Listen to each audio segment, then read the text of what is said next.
బ్రిటన్‌లో రోనన్స్ చట్టం అని చెప్పి కొత్త యాక్ట్ వచ్చిందనమాట. పెద్ద పెద్ద కత్తులు, బ్లేడ్లు ఇలా పదునైన వస్తువులు ఆన్‌లైన్‌లో అమ్ముతున్నా, రీటైల్‌గా అమ్ముతున్నా ఎవరైనా అనుమానాస్పదంగా వచ్చి ఎక్కువ కొనుక్కెళ్లారనుకోండి ఇమ్మీడియేట్‌గా ఇన్ఫార్మ్ చేయాలంట. అదేవిధంగా 18 సంవత్సరాల్లోపు పిల్లలకి ఇది అమ్మకూడదంట. ఈ విధంగా కఠినమైన శిక్షలు తీసుకొస్తూ యూకే ప్రభుత్వం రోనన్స్ చట్టం అని చెప్పి ఒక చట్టం తీసుకొచ్చిందనమాట. ఈ చట్ట ప్రకారం రీటైలర్లు తమ ప్లాట్‌ఫామ్‌లో అనుమానాస్పదంగా మరియు పెద్ద మొత్తంలో బ్లేడెడ్ వస్తువులు, కత్తులు ఇవన్నీ కూడా ఆన్‌లైన్‌లో అమ్మినప్పుడు, కొనుగోలు చేసినప్పుడు పోలీసులకు తెలియపరచాలి. అదేవిధంగా 18 ఏళ్లలోపు వారికి కత్తులను అమ్మితే అమ్మకాన్ని ప్రాసెస్ చేసిన వ్యక్తి లేదా కంపెనీ సీఈఓ కూడా 6 నెలల నుంచి 2 సంవత్సరాల వరకు జైలు శిక్ష పడుద్దనమాట. అసలు ఏంటి రోనన్స్ చట్టం? ఎందుకు దీనికి రోనన్ అని పేరు పెట్టారు? ఇంగ్లాండ్‌లో జూలై 2022లో వెస్ట్ మిడ్లాండ్స్ అనే ప్రాంతంలో ఒక అబ్బాయిని రోనన్ కందా అని ఒక ఇండియన్ అనమాట ఈ అబ్బాయి. ఇతన్ని అక్కడ చంపేశారు. అక్కడ కత్తితో దాడి చేసి చంపేశారనమాట.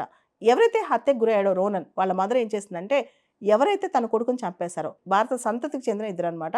ఈ ఇద్దరికి మొత్తం 34 సంవత్సరాల శిక్ష వేపించింది. పోరాడి, పోరాడి, పోరాడి. కానీ తన కొడుకు తిరిగి రాడు కదా! ఇలాంటివి జరగకుండా ఆవిడ ఇలాంటి చట్టం కావాలని కూడా కోరుకున్నారనమాట. సో, బ్రిటిష్ ప్రభుత్వం కూడా ఇలాంటి ఒక కఠినమైన చట్టం తేవాలి. ఎందుకంటే ఫారిన్ కంట్రీస్‌లో మనం చూసాం గన్ కల్చర్ కానీ, సడెన్‌గా ఈ పిల్లల్ని చంపేయటం గానీ, కత్తులు తీసుకెళ్ళటం గానీ ఇవన్నీ చూసాం అనమాట. సో, ఎవరైతే హత్యకు గురయ్యాడో ఆ రోనన్ తల్లి తన కుమారుడిపై దాడి చేసిన హంతకులు ఎవరైతే ఉన్నారో వాళ్ళు టీనేజర్స్ అనమాట. దాడి చేసిన హంతకులు అక్రమంగా కత్తులు ఆన్‌లైన్‌లో కొనుగోలు చేసి వాటిని పోస్ట్ ఆఫీస్‌లో ఈ కత్తులు సేకరించారని, దీనిలో వాళ్ళ వయసుకు సంబంధించిన ఎటువంటి ధృవీకరణ పత్రం, ఎటువంటి ఏజ్ ప్రూఫ్ కూడా చూపించకుండా ఇవన్నీ తీసుకున్నారని చెప్పి ఆవిడ తల్లి వాపోయారనమాట.